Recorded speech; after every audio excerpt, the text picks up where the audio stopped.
May I request everyone to please put their phones on silent mode before we start.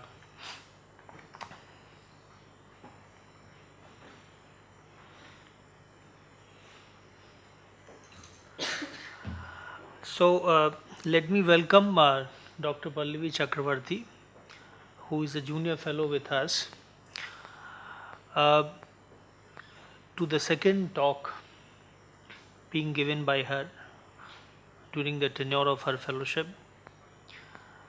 The topic of today's talk is the women relief workers and their role in post-partition rehabilitation work.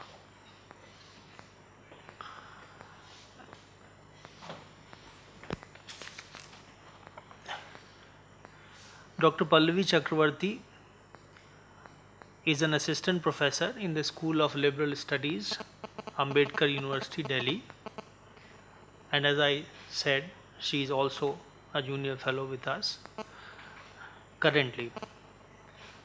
She has recently published a monograph which I believe is based upon her doctoral work called Boundaries and Belonging, Rehabilitating Refugees in India 1947 to 71, published by Primus Books in 2022, so very recently. I congratulate her on the publication of this book. The subject of rehabilitation work at the time of partition is important, and it has been studied by many historians, I believe, and others also. But this particular aspect of the post-partition rehabilitation work, that is focusing on women relief workers, I believe has a degree of novelty to it.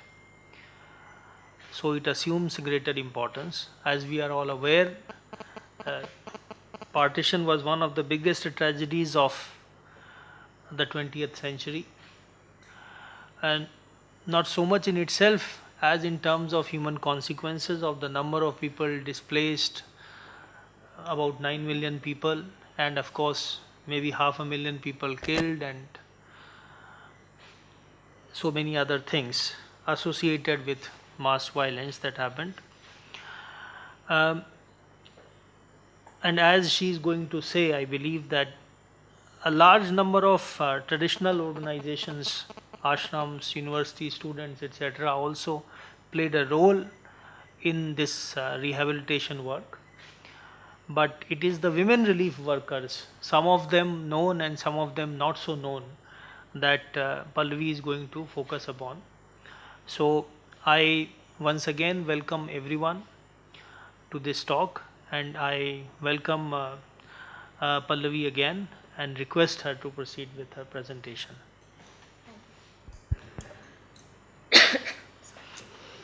And sorry about this. So, a very good afternoon to all present here. At the outset, of course, I must say that this is my last presentation as a fellow in this library, and so it's a little emotional moment as well for me. I have had the two most wonderful years which were spent here as a researcher because of very conducive environment. I thank the library management, the staff, sir present here, and I have made a very good bunch of friends as well. And so personally it was the most rewarding 2 years. I don't think anything would be better than that. And of course now I come to the talk, which you can I look forward to all your comments and suggestions to it. Just at the beginning, my entire project was about looking at what I call the middle ground and their role in partition, implementing partition, as well as providing the healing to the scars of partition. So my first presentation had looked at the civil servants and their role and how they effected the implementation of partition. They were victims themselves, and yet they had to carry out the process of dividing the nation. This talk takes the second half of my work in this library, which was of looking at the relief workers. Essentially, they were mostly women relief females, and coming from elite or middle class backgrounds, and well connected with politicians as well. But at the same time, what is common is also a sense of service to the nation, and very much inspired by Gandhian ideals in their work towards social service. So this paper looks at these workers, their role in the process of rehabilitating the refugees.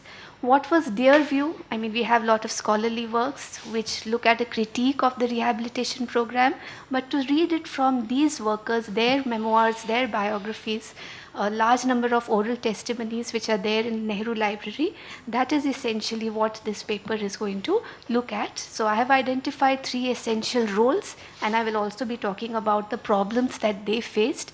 In the process, I hope it would be clear that what was their very important role, what was their worldview of the whole process of rehabilitation, and what were the subtle changes that in the process they were making to society. So this historiography of looking at women in partition, largely first women were absent in the works on partition. Then when they do make a comeback, it's largely as victims of partition. So you have a lot of work from Urvashi Butalia, Ritu Menon, Kamla Bhasin, who looked at how they were the worst or chief sufferers of partition.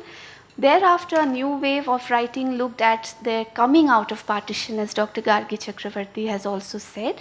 And then very recently only, as sir has also rightly pointed out, one work by Uditi Sen talks about the women relief work. She calls it lady social workers. That provided an area that we need to look at the middle ground between victims as well as between those who were coming out of partition. Who were these people who were helping these victims? Who were these people who were bringing out these women coming out of partition? So whereas Uditi's work looks at largely on Bengal, I have tried to take up an all India perspective, and we have a lot of autobiographies and biographies on such women. And as I said, Nehru Library itself has a lot of oral testimonies. Using that, this is what the paper has tried to source itself from. Role of women in public, of course, is not something completely new, but there is a consensus to a great deal. Gandhi had an important role in bringing out the women from their homes, the Andar Mahal, in the inner quarters. And not only Gandhi, the other inspirational effect which I found common in all these memoirs is the Indian national movement itself. So Indian national movement, service to nation, this is something women start forming the earliest organizations, All India Women's Conference being one of them in 1920s.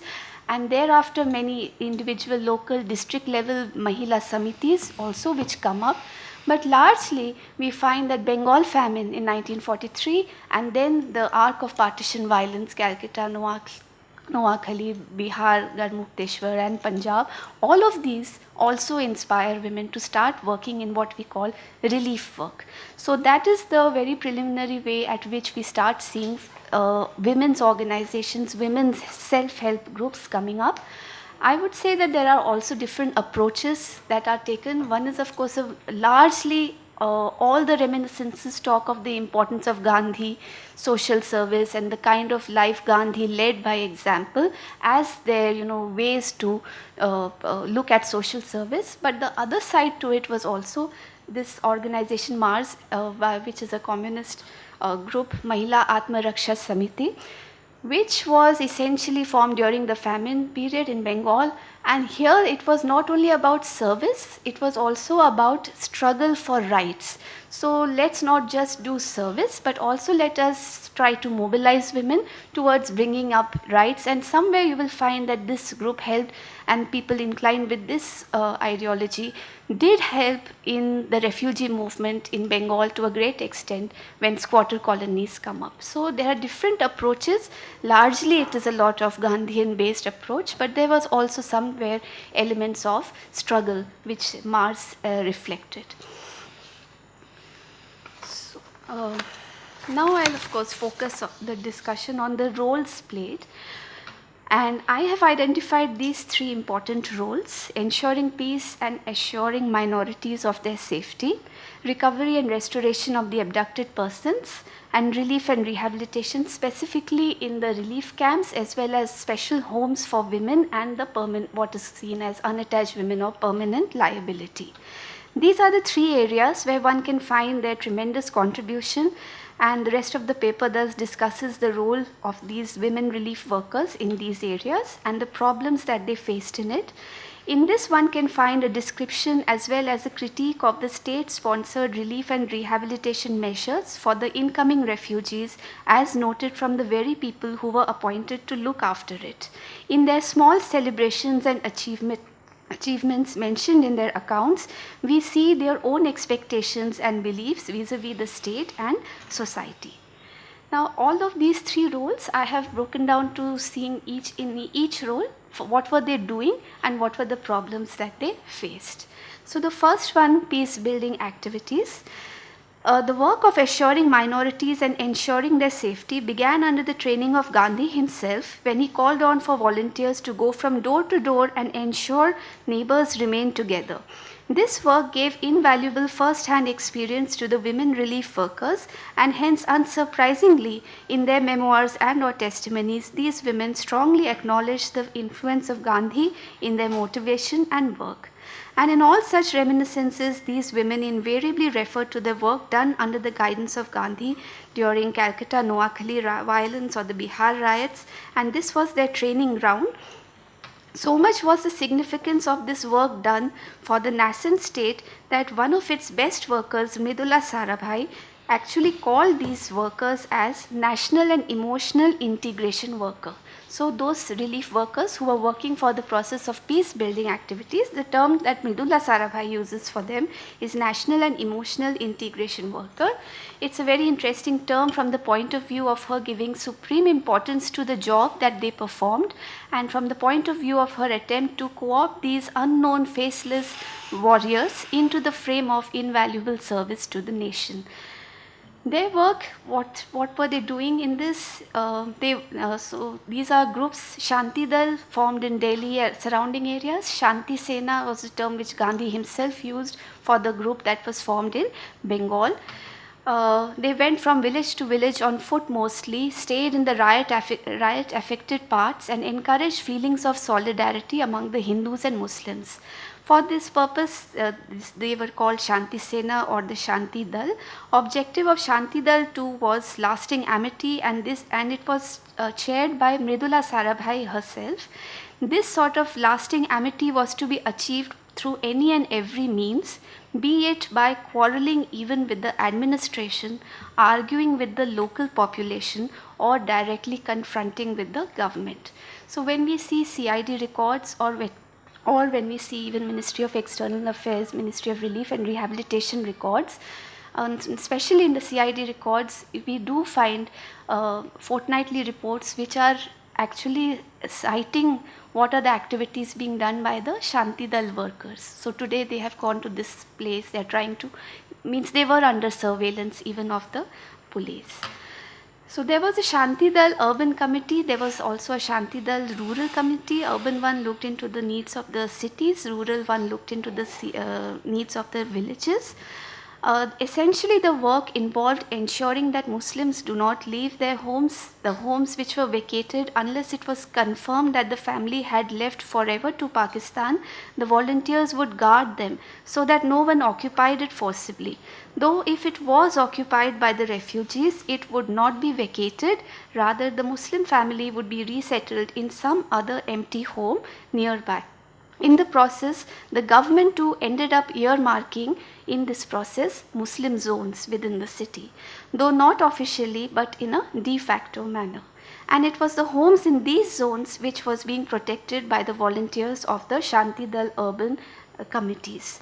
And some of these zones we get to know from Anis Kidwai's recollection, like Bara Hindu Rao, Balli Maran, Jama Masjid, Nizamuddin areas.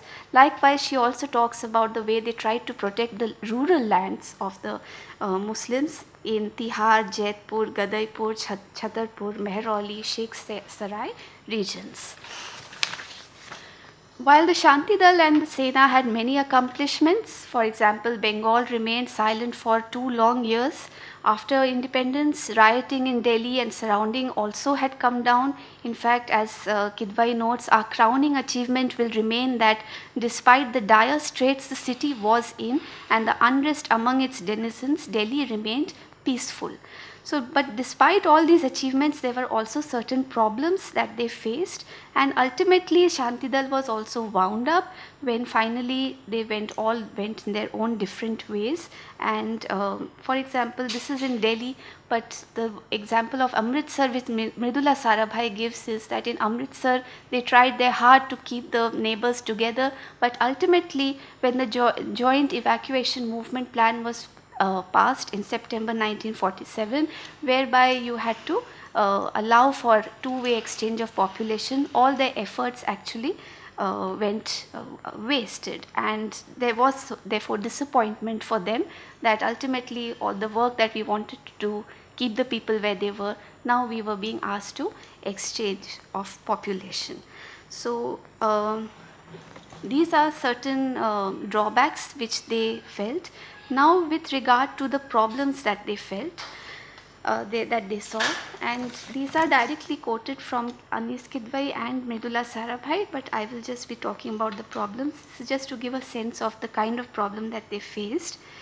The Shantidal volunteers, while happy for the work they had done, yet the most sincere among them felt cheated when the official exchange of population was announced. It came as a setback for them that while their efforts had been there to keep people where they were, guard their properties till they felt safe to come back, make list of properties which had been taken over by others and return it back, now all this would go in vain as people would be allowed to cross over under official supervision.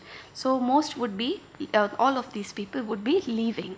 But this was not the only disappointment that they faced. The major roadblock for them was the administration's biased nature. Both Kidwai and Sarabhai and other accounts show how the work of these volunteers to ensure peace was either met with stiff resistance from a biased police or was made to fail by the administration and locals who themselves had vested interests in the property, or was just simply vengeful. As one example from here can show. Likewise, Mridula Sarabhai herself points out in her own life, if one reads the biography as well, how she was also ultimately seen suspicious, or her activities were also found Sarabhai herself was a victim of malicious propaganda against her sincere efforts at restoring harmony among the two communities. And this, she said, was the price that the national and emotional integration workers would pay. However, problems notwithstanding, it was an important task carried out by these relief workers, and in the long run did ensure a semblance of sanity and peace in the months which followed partition and violence. That's the first role. The second one, recovery and restoration of abducted women. Now there is a lot of literature which talks about the abducted persons, the act, how cruel it was and how it should not have been, but that is all the perspective which we get from the women themselves. I am trying to look at this act from the point of view of the women who were in charge of carrying out these recovery restoration operations. So it's not that there were no conflicting opinions amongst these women themselves who were in charge of the recovery and restoration program. But before we get into that, just a little bit about what the work was. So a search service bureau was set up in all these areas which had witnessed mass migration. The bureau collected information with regard to all such marriages and abductions from local informants or from relatives of the abducted women. A special recovery team, largely it involved a lot of women workers themselves, was then dispatched to rescue the woman from captivity. Once rescued, she was brought to the transit camp and reunited with her relatives. If she resisted, she was sent to the base camp with the expectation that living among her own people, away from the country of her abductors, she might change her decision. But if she still resisted, the matter went to the tribunal, and the tribunal was largely an all-male tribunal. But this is where we find some individual agency of the relief workers too, because almost all accounts of Kamla Behan Patel, Anis Kidwai and Mridula Sarabhai shows that they themselves too were decision makers in many of these problematic cases where you had unwilling women who were not wanting to go back, or where you had these conditions of women who did not want to leave behind the child who had been born. So some element of agency one does see of these women that were there during the recovery restoration process. Thus, women were involved in the process right from receiving the official complaints, application forms, traveling on these covert missions to get there, as well as psychological counseling to the victim and the family, ensuring safe passage and also ensuring safety of sometimes the children which were born in such unions. Now, of course, they were not all in the same page. There were conflicting opinions between the relief workers themselves. Mridula Sarabhai in support of recovery restoration, Rameshwari Nehru in support for some time, but the act continued till 1954, so she was not in favor of the continuation of this act. So those are also things which come across from their individual papers, why it is not a good act or why it should not have been there. Likewise, Anis Kidwai, Kamla Behan Patel were the women on the ground who were actually going to these homes, bringing back, or they were the women who were there on these camps, the base camps in Jalandhar. They talked about the fact that yes, we did see unwilling women, unwilling families, children born or to be born, attachment of these women to such children, anxiety to meet whether we will be accepted or not accepted, and in the rare case they also cite instances of the such women who were who perhaps might have fallen in love with the abductor or simply resigned to the fate that and thus opposing this second displacement. So numerous individual accounts are mentioned in these memoirs as well, and so they see both sides. They have seen both the side, whether it's good or whether it is bad. So Kidwai, Patel, Damayanti Sehgal, Krishna Thapar, all of them cite instances therefore of successes and failures in these operations. I will come to the aspect of dowries and in the next one, but what were then the problems that these recovery, restoration, relief workers felt? Often there was lack of cooperation. A lot of it was that Pakistan was not cooperating. A lot of these they're not able to enter the location, the supposed site of abduction. Lack of trust from families, that's another thing, that families were not willing to accept. Gandhi had to then petition that you need to take up these women. Threat to life also, which was also very sometimes mentioned, that the way they would go sometimes in the mid of night, sometimes early of morning, that kind of threat that was there. But very importantly, psychological. And psychological was both way. Counseling of the victim required some psychological training, and also sometimes to self also, when you are seeing you're dividing or you're separating, which could have been a possible case, not a case of abduction. In those cases also we find, and this I think, this quote by Anis Kidwai shows that how these women just treated these cases on a case-to-case basis. They tried to do the best in the situation they were, but they accept that we were also not trained for this purpose. And so there was a conflict, not only vis-a-vis between two workers themselves, but within the mind of the single worker too. So they all accepted that this was a difficult task indeed, which side to take, how to deal with such women, and they really felt they were not trained. Some dealt by not talking about the past at all, while others did try to help by talking and letting out the feelings. In all, restoring them to their families, they felt was the best solution, and they felt that such decision should be taken only by us. So again, the question that a lot of scholars have said, the abducted woman herself did not have an agency. Somewhere we find that the relief workers also feel that this decision we only had to take, and they might not be mentally capable of taking. In some cases, they felt the pain of separation as well, especially from the child, but they felt that this was all, as Mridula Sarabhai says, that one-off case this could be, and for the larger good of all many such women, we need to bring them back. So as scholars, we can think that some element of conservatism was perhaps there, especially as I was saying in the question of Safaya, the term that Damayanti Sehgal uses, that once you recover the women, they needed, if they were impregnated, then they had to be aborted, despite the fact that abortion was illegal at that time. So there are these cases that they are talking about, where we would take them to the relief worker herself would take them to the hospitals and get them, the term used is Safaya, and then bring them back to the family. Again, as in the previous role, here also the administration often acted as a major roadblock. I mean, in terms of the problems that we see, there was the problem with the administration. In this program, through a clever manipulation of the act, the police or the other influential people could not be probed for abduction cases. Many women remained untraced, those who were in their hands.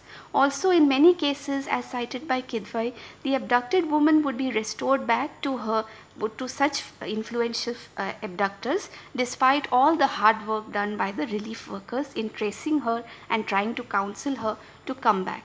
It is in such desperate situation that she cites examples of women who started losing their sanity and also appeared slightly deranged and clueless about life hereafter. On the other hand, this was the area which also saw individual agency of the women relief workers themselves in deciding what happens to the recovered women, children born to them, type of rehabilitation to be given, how much information about the abduction should be given or not to the family. Kamla Behan cites several individual cases of Muslim women who were recovered by the government of India, and how she often took a humane perspective in dealing with these cases and not always following the rule. We also find from their accounts how they often themselves in most cases adopted or arranged for adoption of such children born to these women, and also arranged for the marriage of such women. So again, we find problem areas remain the administration, and again, or the positives of course is to see that there was individual agency as they took individual case by case decision of such women. Towards the last role, of course, is relief and rehabilitation. We find that the major work where women social workers were involved were, of course, in the immediate relief camps which were set up, and more important is, of course, a specific women's homes and the training centers. So largely rehabilitation was given to the family, but in case of the unattached women, or in case of these recovered restored women, they would be sent to women's camps, and those were largely headed by women themselves. So here again we find a lot of work which was done. Women were involved in organizing immediate relief centers in schools, colleges, abandoned buildings. They recollect making collections as well as going on the rounds for asking for donations. They also took stock of items required, rationing, how much each would receive. And there was a more humane and rather a mechanical approach which was adopted by these women relief workers. For example, if you are allotted 2 rotis, for one example that Kamla Behan Patel is mentioning, that I fought a lot so that the women get as many rotis as they wanted. It should not be a official fixed 2 roti, this much liter of milk, this much dal per head. Rather, it is need based, and that is what I fought for and ensured in my camp. But more visible these women were as heads of women's homes and permanent liability homes. Here I would like to point out that there was a lot of difference between the homes which were set up for women coming from Punjab vis-a-vis homes which were set up for women coming from Bengal. So there is an acknowledgement of this east-west divide in these works as well.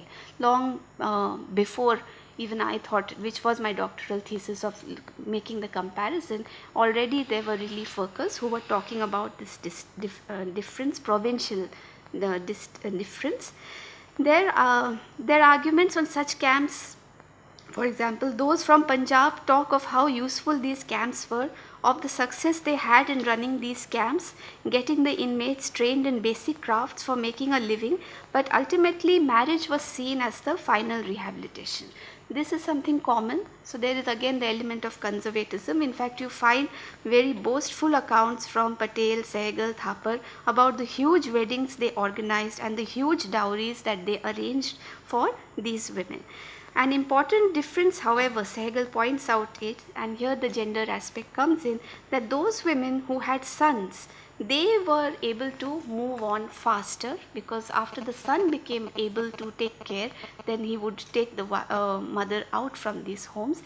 But the daughters, those who had daughters, they continued to stay. So Karnal Mahila Ashram, for example, still continues, in the 2000s, still had 7 of these women who were the mothers of daughters. Daughters got married and the mothers left behind. So the gender aspect was also discussed in these accounts. However, relief workers from Bengal note that there were considerable differences in which the ways in the ways in which the camps were managed here. An important difference being that these camps were became the permanent solution. They were not temporary. For Punjab, it was a temporary thing. It just to be in the camp, train and move out. But here these became like dumping, and for it, which Ashoka Gupta actually talks about, is that it became a way of breaking the traditional joint family, whereby you just dumped the old mother into these camps, and these camps still continue in Bengal. The women in it became permanent liabilities, and remained neglected, were handed out minimum doles for existence. And for Ashoka Gupta, then this was the beginning of the breakup of traditional joint family. At the same time, Ashoka Gupta also mentions that you would prefer to give jobs to the boys, to the girls, not to the boys, because somehow it was my understanding that if you gave jobs to the women, you actually rehabilitated the whole family, whereas the boys could just move back. So something which was being told by the Menti Sehgal for Punjab, something comes back here as well. Now, apart from these problems that they are talking about, one more problem that Ashoka Gupta points out in the relief camps is the immoral ways of life. She, and not only she, but Manikuntala Sen and those who worked in the camps, they said these became sites of literally poaching upon these women, and decline in moral character that starts being seen. Women, just because they had to survive, would take any and every means to survive. They were forced into trafficking, and these are also problems which she notes. And important thing is that, so what did basket weaving or teaching stitching, how much money could that have earned? And therefore women being forced to take up alternate means. So in this, Manikuntala Sen, her critique is very important, that it was a difficult job, and after all the state was giving a family based rehabilitation. So where these women, individual women, there was nothing really planned well for them, and whatever came was just as individual doles that were given out. However, there are also positives which she talks about. And with that, of course, I will be just ending that it was a difficult task after all, given the emphasis on family rehabilitation. It was going to be more difficult than it would be if it would not have been so difficult if the rehabilitation was individual based. Yet she appreciated the efforts of women to come out and make the most, as well as inspire a generation of other women to look for jobs too. So this is not only specific to Bengal, for Punjab as well. That is where the whole historiography on coming out of partition has come out, that women started then searching, being trained, or individually started looking out for jobs. And this would not have happened had it, perhaps this disruption through partition had not come. Now, so to the end, then what really do we get from all these observations? Having gone through this discussion of what comes across from the views of the women relief workers themselves, it's clear that there was positive but also a critical assessment of the work that these women did. They were motivated to join out of their sense of duty to the nation, and they performed their task to the best they could. In the process, they displayed courage, empathy, and individual agency. And some things that we can take away from all these are, of course, how important Gandhian ways were in deciding the path for the women relief workers. The fact that they had an individual agency in decision making, it is something which is important, because this is the early 40s and 50s, how important women were becoming in taking these small steps but important nonetheless. And also what women brought to this was the human touch rather than just a mechanical. So a policy would be decided, but the implementation was being done by the women themselves, and often with their own individual understanding, case by case basis, which meant that it would not just be a mechanical or plain copy of the policies decided on the refugees itself. There was also an attempt to treat all victims equally without biases of caste, community, and region. Almost all accounts talk of how we were equal with whether it was Muslim refugees or the Hindu Sikh refugees. They are critical themselves of the disparity between the regions. There is also efforts to bring in the caste aspect, though not very much coming from the memoirs themselves. A coming out of partition is also noted, yet traditional values still held strong for these relief workers too, like giving away of dowry in the, and marriage as the ultimate means of rehabilitation. And of course, what is also observed is a very strong sense of service to the nation, which is in huge contrast to what passes for social work in present times. They were here not for the money, but more as a pure service to nation and not as a job. This viewing is something which I found in all the memoirs commonly, that we did things not as a government job, not for the money, but really for serving the nation. And that is something which the present day social workers may be lacking, is what their interpretation. So that is what I had to present.